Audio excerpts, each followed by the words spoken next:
항상 배우고 또 읽기 들었던 아브라함, 이삭, 야곱의 이야기를 가지고 은혜를 함께 나누려고 합니다. 여러분, 성경의 인물 중에서 우리에게 가장 친숙하게 느껴지는 인물을 말하라 하면 누구를 얘기하겠습니까? 아마 대부분 아브라함이라고 할 것입니다. 그가 우리에게 친숙한 이유 중 하나는 우리와 같은 이민자였기 때문이라 이렇게 여겨집니다. 하나님께서 아브라함에게 너는 고향 하란을 떠나 내가 지시한 땅으로 가라 이렇게 명하셨습니다. 그는 갈 바를 몰랐지만은 이 말씀에 순종하여 길을 떠났습니다. 하나님께서 내게 좋은 것을 주시려니 이렇게 또 하나님을 의지하고 그는 순종하고 믿고 떠났습니다. 하나님께서는 이 순종과 믿음을 보시고 아브라함뿐만 아니라 그 자손까지 축복해 주시겠다고 말씀하셨습니다. 내가 하늘을 우러러 묵별을 칠 수 있나 보라. 내 자손이 이와 같으리라.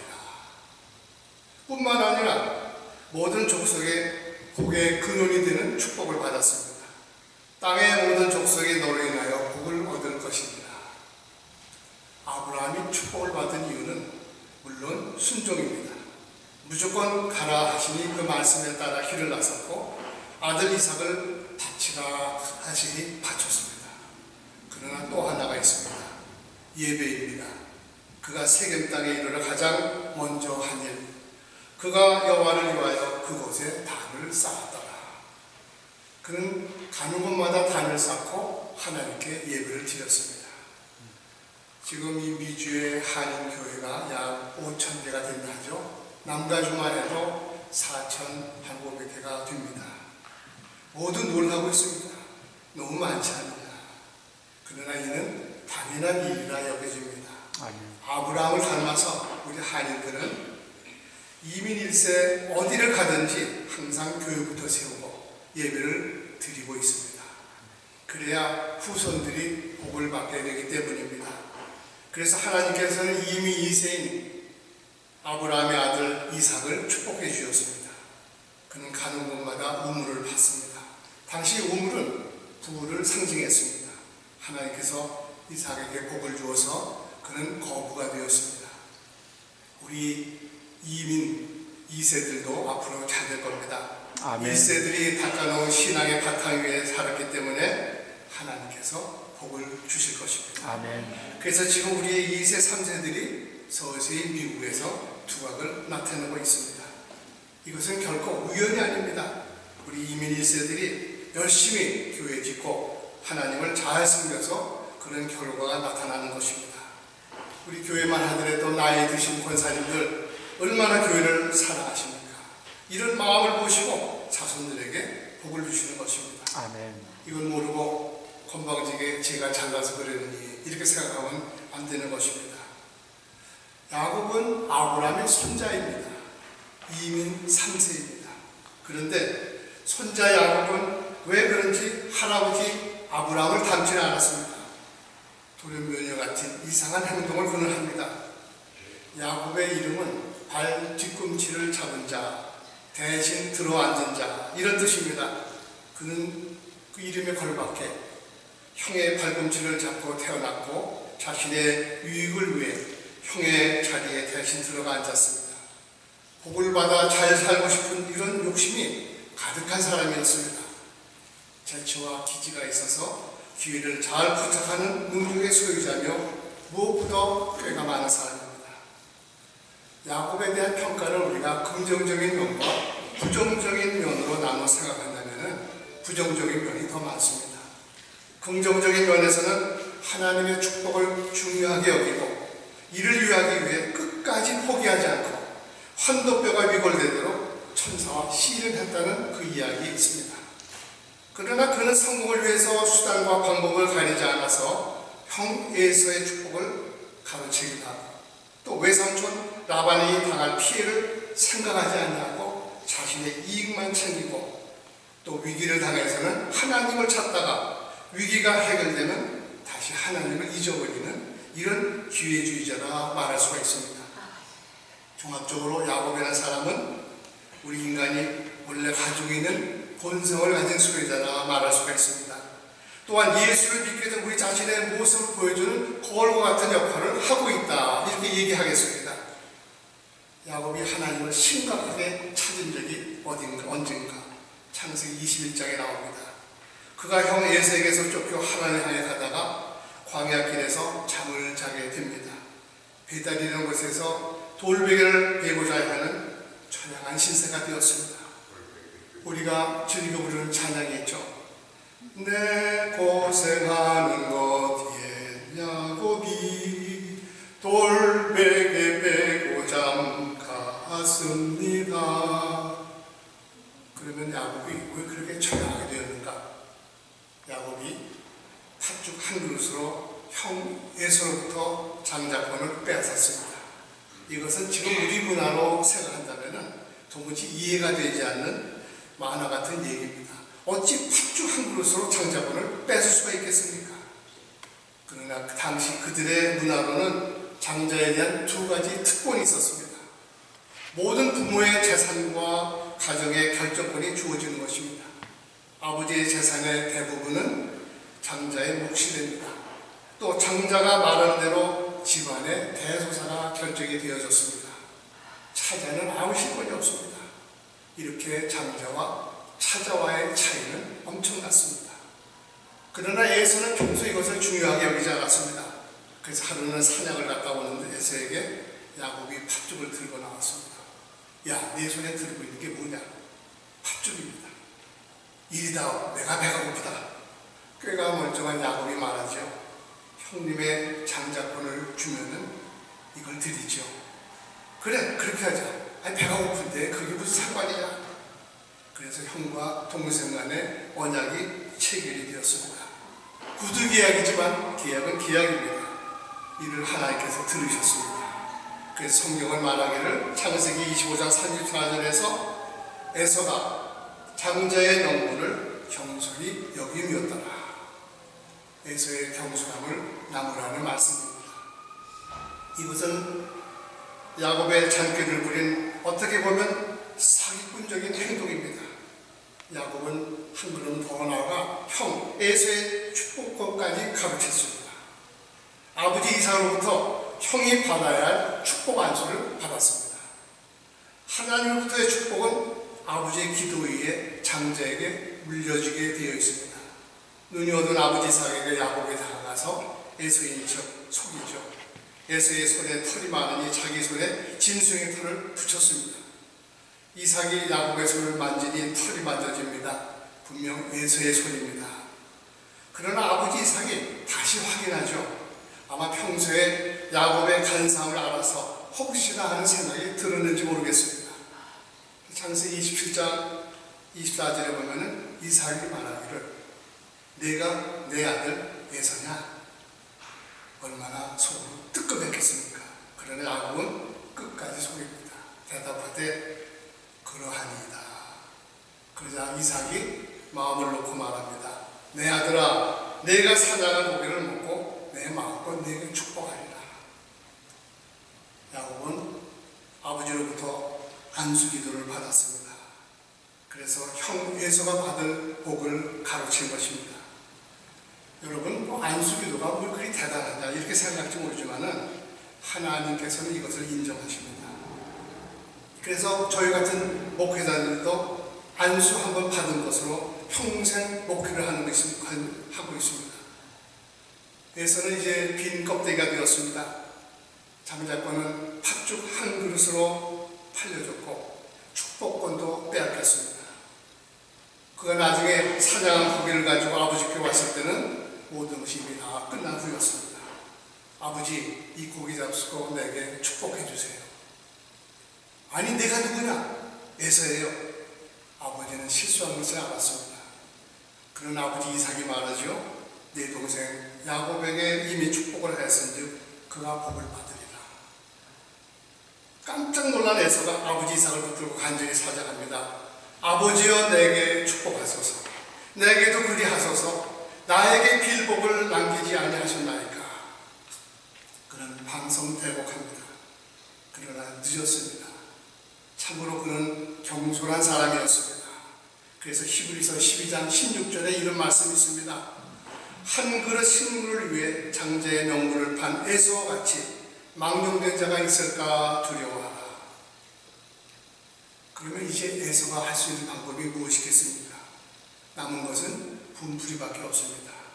폭력을 쓰는 것입니다. 속은 것에 대한 분풀이, 내가 이놈을 죽이리라. 가인이 동생 아벨을 죽일 때와 같이 에서의 분이 하늘에 충천했습니다. 할 수 없이 야곱은 도망쳐야만 했습니다.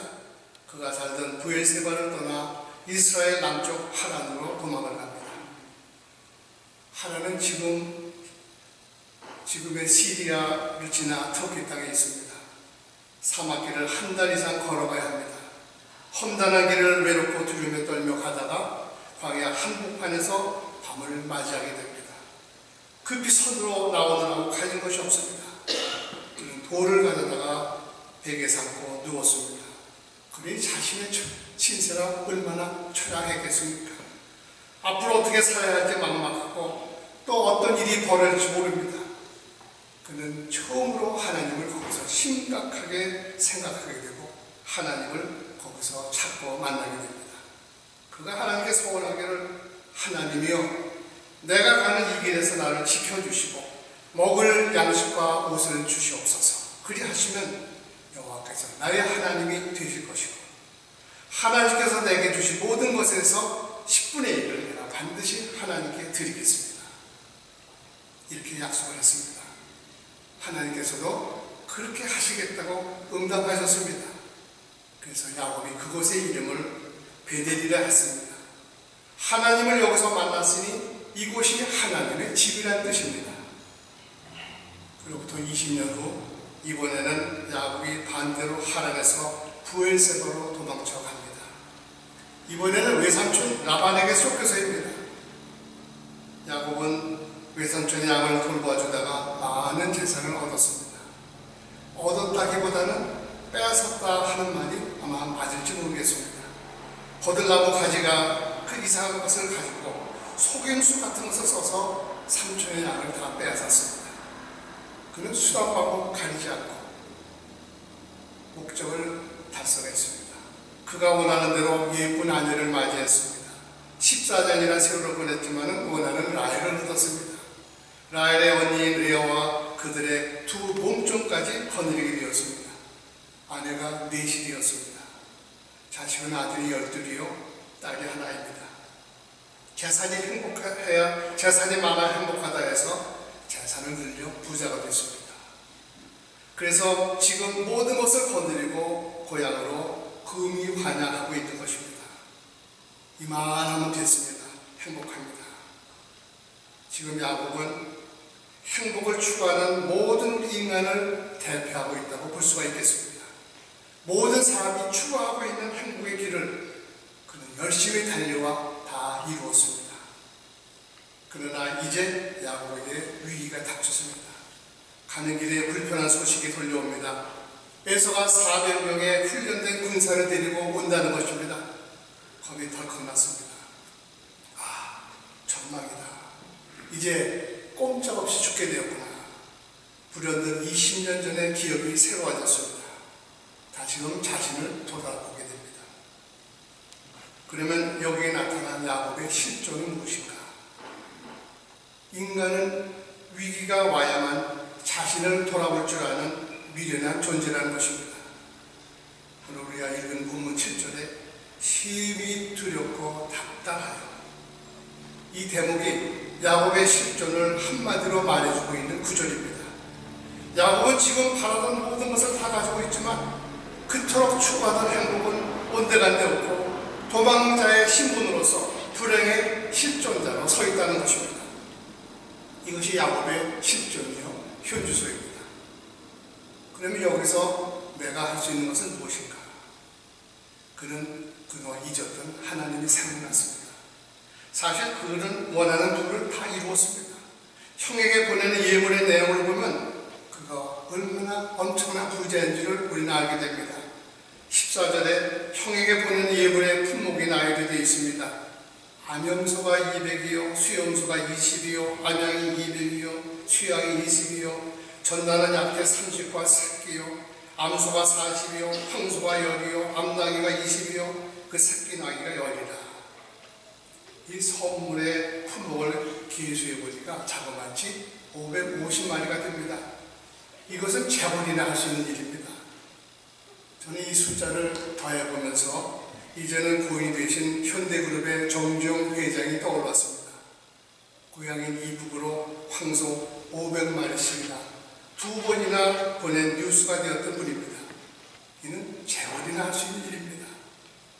그러면 550마리가 선물용이었다면 자신의 소유는 얼마나 많았겠습니까? 그렇다면 이렇게 많이 누리고 있으면 행복해야 되는데 지금 야곱은 말할 수 없는 불안에 떨고 있습니다. 답답하고 두렵기만 합니다. 이 모든 자산과 재물이 위로가 되지 못하고 평소 자기가 그렇게 생각했던 행복관이 와르르 무너지는 소리가 들립니다. 사랑하는 라헬이 옆에 있고 레아가 있고 젊은 아내인 실바와 기라 그리고 12명의 아들이 있지만 지금 이 모든 소유물들이 오히려 그에게 부담이 되었습니다. 야곱은 이 순간 깨닫게 됩니다. 아, 나는 정말 외롭고 고독한 존재로구나. 사실 이때 가족 중 누구도 야곱의 마음을 이해하지 못했을 것입니다. 왜 이렇게 내 남편이 불안해하는가? 아버지는 무엇 때문에 저렇게 두려워하시는가? 이렇게 많은 것을 거느리고 하나밖에 없는 쌍둥이 형님을 만나러 가는데 무슨 고민거리가 이렇게 많아서 꿍꿍거리시는가? 아니 오랜만에 만나는 형님이 반갑지도 않단 말인가? 야곱은 아마 아내나 자식들에게 형에 대한 자신의 실수를 이야기할 수가 없었을 것입니다. 그래서 혼자만 앓고 있는 것입니다. 이것이 자식들에게 알려진다면 또 얼마나 내게 망신이 될 것인가? 말 못하는 혼자만의 고민거리인 것입니다. 차라리 이럴 때 혼자라면 좋았을 것을 그 많은 재산과 가족들이 오히려 부담이 되었습니다. 여러분, 인간은 어려움을 당해야 자신의 현주소를 알게 되어 있습니다. 이런 상황을 만나야 자신의 존재가 누구인가를 생각하게 됩니다. 그리고 자신의 무력함에 무릎을 꿇고 절대자를 바라보게 되는 것입니다. 그러므로 하나님의 백성들은 삶의 과정에서 어려움을 당하고 고민하는 시간이 나쁘지만은 않습니다. 이런 고뇌를 통해서 영적 성숙을 이루어가기 때문입니다. 인간이 정말 하나님을 만나는 순간이 언제인가? 이 세상에서 누구도 나의 도움이 되지 못한다고 판단이 올 때입니다. 내가 그토록 애써 모은 재산이나 친구들이나 가족들이 나에게 아무 도움이 되지 못한다고 판단될 때 인간은 하나님을 찾을 수밖에 없습니다. 시편에 이런 구가 있죠. 내가 산을 향하여 눈을 들리라. 나의 도움이 어디서 올고 나의 도움이 천지를 지으신 여호와에게서로다. 이제 야곱은 베델의 기억이 새로워졌습니다. 20년 전 형 에서를 피해 하란으로 향해 가던 이 자리에서 하나님을 만났을 때를 떠올렸습니다. 그는 그동안 하나님을 잊고 살았습니다. 나름대로 행복한 삶을 누리기 바빠서 하나님을 잊었습니다. 그러다 오늘 하나님을 찾습니다. 9절에 나의 중보 아브라함의 하나님, 나의 아버지 이삭의 하나님 여호와여, 내게 은혜를 베풀리라 하신 말씀을 내가 기억합니다. 인간은 결국 가서 하나님과 마주치게 되어 있습니다. 하나님 앞에 서게 되어 있습니다. 이것은 누구도 피할 수가 없습니다. 이제 야곱이 하나님 앞에 마주서고 보니 제일 먼저 생각나는 것이 있습니다.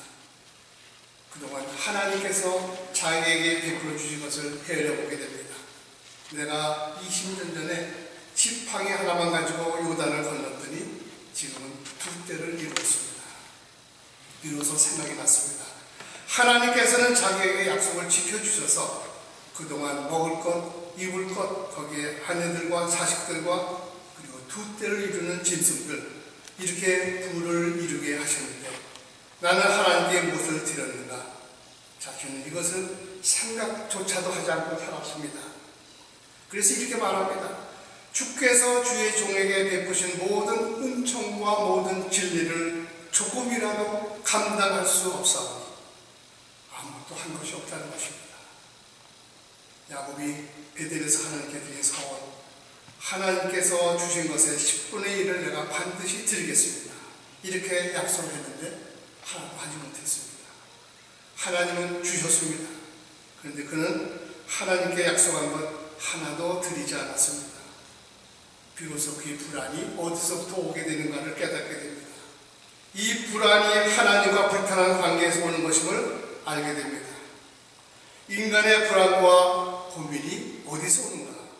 그것은 하나님과의 관계가 불편할 때 오는 것입니다. 아멘. 베푸신 모든 은총을 조금이라도 감당할 수 없사오니, 이 말은 내가 이 길을 지날 때 가진 건 아무것도 없었습니다. 그런데 지금 이렇게 많은 것을 가지고 오게 되었습니다. 이 모든 것이 하나님의 은총입니다. 그런데 약속한 것 하나도 하지 못했습니다. 이 잘못을 도무지 감당할 길이 없습니다. 야곱은 지금 이것을 고백하고 있는 것입니다. 여러분, 하나님의 백성은 하나님과의 관계가 바로 서지 못하면 불안하고 두려워지기 마련입니다. 내가 행복의 조건이라고 생각한 모든 것을 가졌다 하더라도 하나님과의 관계가 바로 서 있지 못하면 영원히 불안하게 되어 있습니다. 인간은 영적인 존재이기 때문에 하나님과의 관계가 불편해지면 모든 것이 불안하게 되어 있습니다. 그래서 하나님과의 관계가 먼저입니다. 이제 야곱은 자기 안에 삐뚤어진 하나님의 형상을 회복하는 길을 찾게 됩니다. 먼저 형님인 에서가 떠올랐습니다. 하나님과의 관계 회복은 먼저 형제 간의 관계 회복이 전제가 됩니다. 그래서 예수님께서도 마태복음 5장 23절에 말씀하시기를 예물을 제단에 드리다가 거기서 내 형제에게 원망 들을 만한 일이 있는 줄 생각나거든 예물을 제단 앞에 먼저 두고 먼저 가서 형제와 화목하고 그 후에 와서 예물을 드리라. 그래서 에서에게 예물을 보냅니다.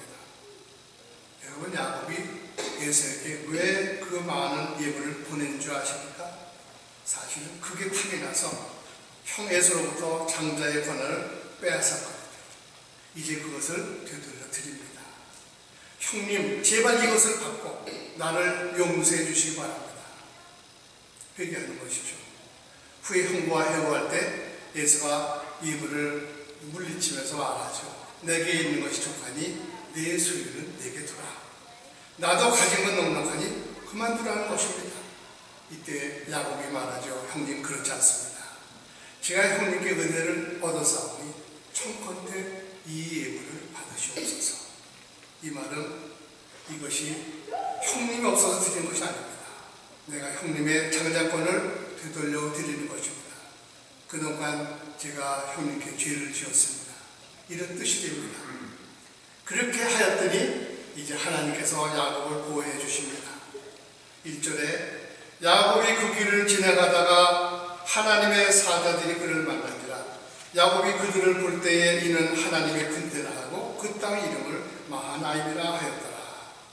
하나님의 군대가 진을 친 곳이라는 뜻입니다. 에서가 400명의 군사를 거느리고 올 때 하나님께서 천사들을 풀어 야곱을 보호해 주신 것입니다. 야곱이 회개한 후 영적인 눈을 떠서 바라보니 자기를 보호해 주는 하나님의 군대가 보입니다. 여러분, 인간은 결코 하나님을 떠나서는 평안할 수 없는 존재입니다. 혹시 지금 이 자리에 있으면서 괜히 두렵고 답답한 분 안 계십니까? 이는 하나님과의 영적 교제가 끊겼기 때문이라는 사실을 기억하시기 바랍니다. 하나님의 관계가 회복될 때 영안이 열리고 그 영안으로 보니 하나님의 도우심이 함께 있는 것을 보게 됩니다. 우리가 가을을 추수의 계절이라고 하지만 감사의 계절이라 말하는 이유가 있습니다. 하나님께서 이스라엘 백성들에게 대대적으로 1년에 3차례씩 앞으로 나오라 하셨습니다. 너희 모든 남자는 매년 3번씩 주 여호와 이스라엘 하나님 앞에 보이지라. 그것이 칠칠절, 맥주의 초실절, 그리고 수장절입니다.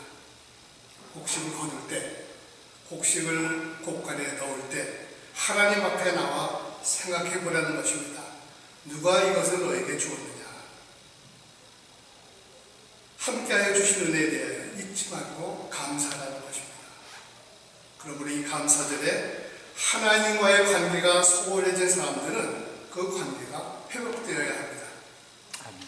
우리가 아무리 어렵다 하더라도 이민의 삶에서 육신의 문제 때문에 하나님과의 영적인 관계가 끊어져서야 되겠습니까? 생각해 보시기 바랍니다. 야곱은 지팡이만 가지고 요단을 건넜더니 두 때를 이루는 축복을 받았습니다. 우리도 사실 실상을 돌아다 보십시다.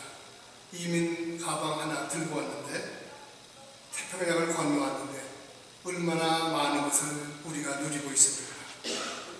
지금 여러분의 가정에 좋은 것들이 너무나 많습니다. 저희 아파트에도 이사 오는 가정을 보면 추럭으로 한 추럭씩 됩니다. 어떤 분들은 2추럭이 오는 사람도 있어요. 보따리 하나가 2대가 아니라 3대를 이루었습니다. 그러니 얼마나 주시는 은혜가 크겠습니까? 감사해야 되지 않겠습니까? 그러나 이것보다 더 큰 은혜가 있습니다. 하나님과의 관계가 이루어진 것, 이거 아니겠습니까? 아멘. 지난 2주간 동부에 여행을 했는데 특별히 마사추세츠 플리머스 항을 일부러 돌아다 보면서 청교도의 자취를 한번 찾아봤습니다. 감사절하면 청교도들을 잊을 수가 없습니다.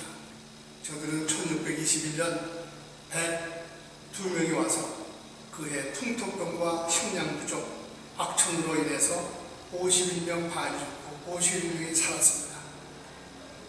거두들인 수확도 정말 보잘것없었습니다. 옥수수 몇 번이, 감자 몇 개, 그게 전부였습니다. 그러나 저들은 그것 가지고 감사 예배를 드렸습니다.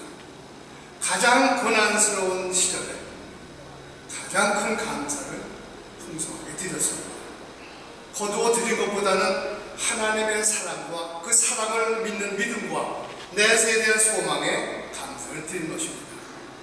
이것이 온 세계의 추수감사절에 새로운 기원을 만들어준 것입니다. 우리가 알고 있는 감사는 물질이 아니고 신앙에서 오는 것입니다. 아멘. 이런 마음 가지고 감사 예배를 드리고 하나님께 영광을 돌릴 때 하나님은 기뻐하시는 것입니다. 아멘. 추수감사절에